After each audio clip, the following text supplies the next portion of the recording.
Hey everybody out there, this is Seto, and today for you guys, we're going to be doing a video and a discussion, and forgive me if I'm very negative in this video, forgive me if also I get kind of frustrated and I rant a bit, and I'm sorry if I go off into different tangents and it's hard to keep track because I've tried with this video to think about how I was going to present it and discuss it so we can have a back and forth discussion, which is what I try to do with a lot of my discussion videos. But this is one that I've had on my mind for a while, and I don't know how to properly present it. So, I hope you guys all enjoy this point and shoot video, and please leave me your comments down below and your thoughts. I'm always into hearing you guys' comments. I read every single comment, believe me. But we're going to be talking about chase cards in Yu-Gi-Oh! These new chase cards have been coming out over the last 2 years or so. I've heard different people discuss this, and I think it's an interesting topic to discuss because it's kind of shifted the way people perceive Yu-Gi-Oh! And also the way people perceive Yu-Gi-Oh! Outside of them playing the card game. If you've played for a while and then somebody else comes in, oh, it's Yu-Gi-Oh! This is, it's attracting different people by doing this is what I'm trying to say. So what are my thoughts initially of these Starlight rares, these collector rares, these new ghost rares that have been coming out, etc. What are your thoughts, Seto, on that? I want to hear it. I'm not a fan of them. I'm going to state my bias right up front. I don't like them. And it's not that I'm angry that they exist. No, I personally do not find them to look good. And this bias may stem from something that I learned many years before these were even a thing in Yu-Gi-Oh! If you guys are old enough to remember the Bujin 10 and the Firefist Tiger King 10. I think this was 2014, 2015, forgive me. I haven't seen anybody open those tins in a while, personally. I haven't even seen the tins exist, so I don't know how good those Mega Tins were. But I know for a fact, even to this day, a lot of older school players think that those cards looked ugly because it looks like Konami dumped a bunch of glitter on the cards. They looked like stickers. And I thought, okay, Konami learned their lesson never to do something and make them all shiny.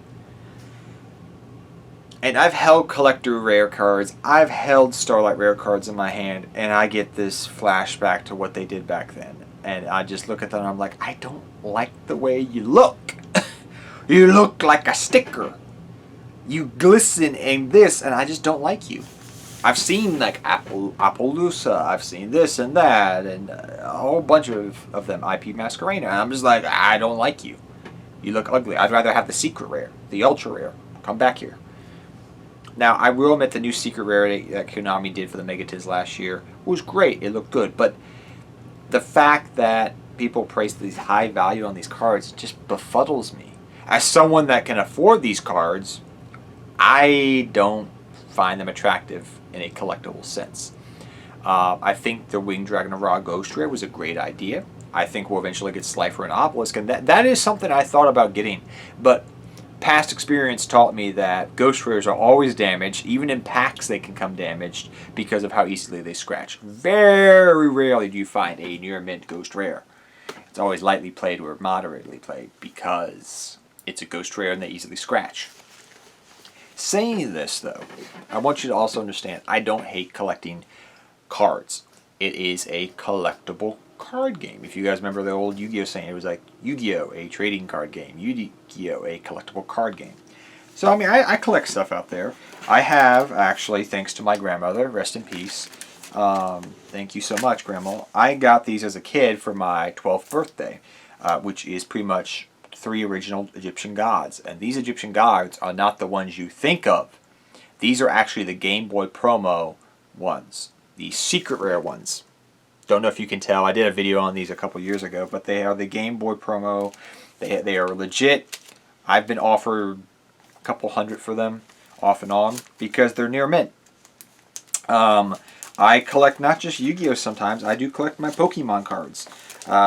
If you guys seen, I've posted these. Again, Grandma. She was the OG. She helped me get... I got these as a kid from PAX as a kid. These are near mint. I actually am probably going to get these graded one day because I did not know how much they were until recently. I have a base set 2 Charizard near mint. That's a base set 2 Charizard, not the original, but it's still base set 2 near mint. I have a Shining Mewtwo near mint from Neo Destiny. And I got a Shining Charizard near mint. You know how much this thing is worth now? I didn't know, but I love Charizard. So I'm not saying I don't like collecting cards. Now these ones hold more sentimental value. I would never sell them. But they hold value because of memories. So I understand people get a Ghost Rare, Winged Dragon of Ra for memory's sakes and all that. That's not what I'm hating. It's when people try to buy these things out constantly with hyperinflation to try to be like, okay, I'm going to buy, dump, dump, dump, dump. Because every time I see this, I watch a market watch. I don't want to swear, but I feel like every market watch I watch now, and I watch a lot so I can understand the different trends that are going on in Yu-Gi-Oh! But for the last year or so, every market watch, no matter who it is going to show a collectible rare card and talk about why this card needs to be brought out, why is it being brought out, why is it so expensive? Because it's the sticker shock value, it feels like. Someone spent their stimulus check on this.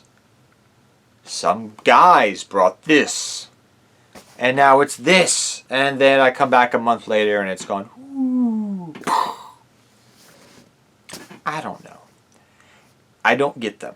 I think that they were a great idea to keep sealed product expensive. Because before this,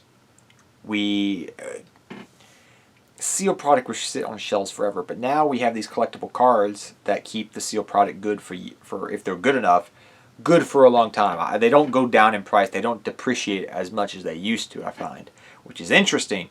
But I do know people that will literally buy the. I don't know them. I'm not going to state names because it is what it is. But they literally try to find the collectible card in their case or cases, and then they sell the rest of the set, the boxes, for a profit.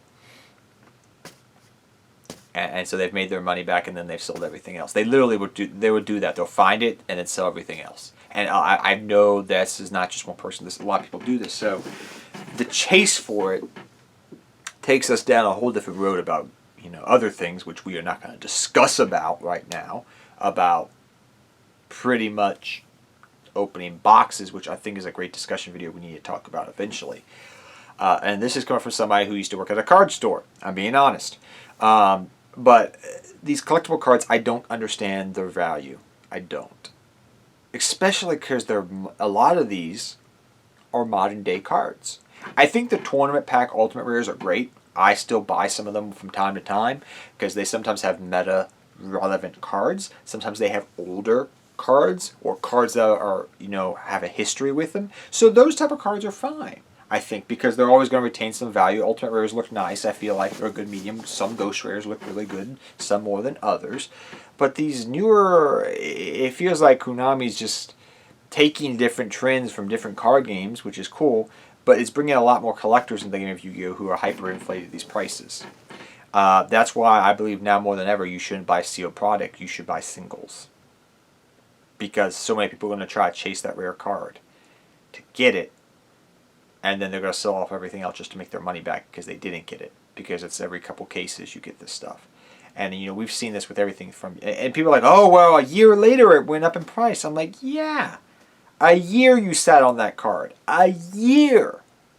And sometimes you got to sit on stuff... And this is with anything. You have to understand, can you sell that stuff right away? You got to find a buyer for that card. I know some people who brought... This is before this even happened was a trend. They brought a lot of pretty much... How can I say this? Tournament YCS cards. They brought them here and there. And they thought they were a great idea. And I knew a couple people that did this. But you got to find a buyer. And you also have to keep this in mind, which is why I'm just so confounded to some degree on people with these chase cards and putting them at the prices they are, is you do understand by selling these online. If it's in person, that's different. But online especially, you have to pay the site usually something. They get a piece of the pie, so to speak. So that's where you talk about, is that really worth your money to go through that entire rigmarole to make $100? I work in banking, guys. There's 1,000 ways to make money. Don't make it the hard way. Do it the simple, easy, efficient way that doesn't waste your most valuable currency, which is time. Do I speak truth or do I not speak truth? Time is more important than money. Different thing. We're not going to go down that road because you know why? I'm just going to say this for you guys are wondering why. Because time you can't get back. There's your life lesson in this video. You're welcome. I'm not trying to be sarcastic, but I'm just being honest. And so that's why, to sum this up now, these are the reasons why I don't understand why they're worth the value they are and why people place the value on these things because of all these reasons. And like I said, I believe it is a good thing in some ways for sealed products and for card shops, etc., to maintain value on their product and their investment over time, because that means people will invest and buy it because there will be chase cards that they could possibly pull. So, I mean, that's a great thing. I think that's good for secondary sellers, but we gotta wait for Walmart and Target to start selling Yu-Gi-Oh cards again, so I think this is good. It also means that people buy more product. That means that other cards become cheaper in the set. Okay, that's good. That's good. So there are pros. I'm not hating on it. I just don't understand the collectible value of them. Beauty is in the eye of the beholder. People in Yu-Gi-Oh love blinging out their decks. I got it. I understand it. I do it too. Look at my spellbook deck. Look at my other decks out there. But those are decks I blinged out over time, and I had the money to. I didn't just take an entire stimulus check and just go, boom, I'm going to go put this in investment cards. No. Big brain plays, not small brain plays. Just being honest. So tell me your thoughts, guys, on these crazy prices we see all the time for these chase cards and sets. What are your thoughts? Do you possibly find these cards actually good looking? If you do, hey, that's, like I said, beauty's in the eye of the beholder. I don't find them beautiful, but maybe you do. I'd love to hear your thoughts and on this video. So please leave your comments down below. And hopefully this video, like I said, I tried to structure it as best I could. But I had to rant a little bit because this has been building up inside of me for some time now. So till next time, guys, take care. Have fun dueling. Good luck dueling to all of you. I'll see you all next time. Good luck dueling to all of you guys.